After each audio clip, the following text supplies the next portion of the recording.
भगवान कृष्ण बांके बिहारी की दीवानगी की एक अद्भुत कहानी सामने आई है, जहां पिंकी शर्मा नाम की एक पोस्ट ग्रेजुएट 28 वर्षीय बेटी ने कान्हा के साथ 7 फेरे लिए हैं।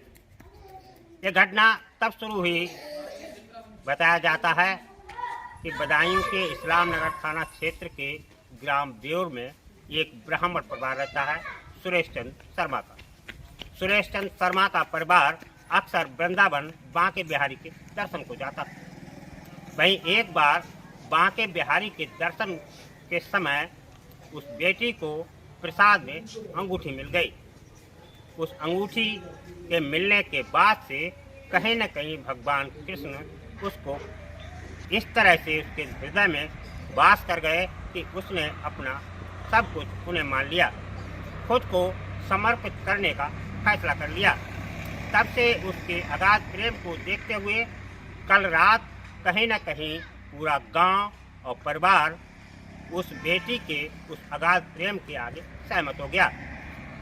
धूमधाम से बारात आई, ग्रामवासी बाराती बने। कान्हा की वो मूर्ति पीतल की जो लगभग 1.5 फीट से बड़ी थी, वह मूर्ति कार के ऊपर दूल्हे के रूप में सजाई गई और उस बेटी के बहनोई के यहाँ से बारात चली और बेटी के घर तक वह बारात पहुँच गई। सजी धजी बारात जब वहाँ पहुँची तो ब्राह्मण एक परिवार में जो वृंदावन से आए हुए एक प्रकांड पंडित थे, उनके द्वारा मंत्रोच्चार से शादी कराई गई और जयमाला भी हुई, 7 फेरे भी हुए।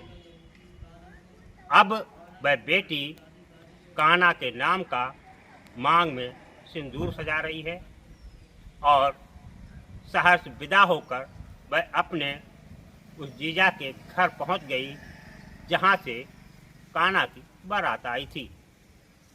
इस घटना की पूरे जनपद में काफी चर्चा है। आखिर इस घटना से एक बात सामने आती है कि ब्रज की भूमि में प्रेम उपजता है और कान्हा का प्रेम युगों युगों बाद आज भी जिसके हृदय में पनपता है, वो इस तरह से समर्पित हो जाता है। बदायूं से ENP न्यूज़ के लिए प्रमोद गुप्ता।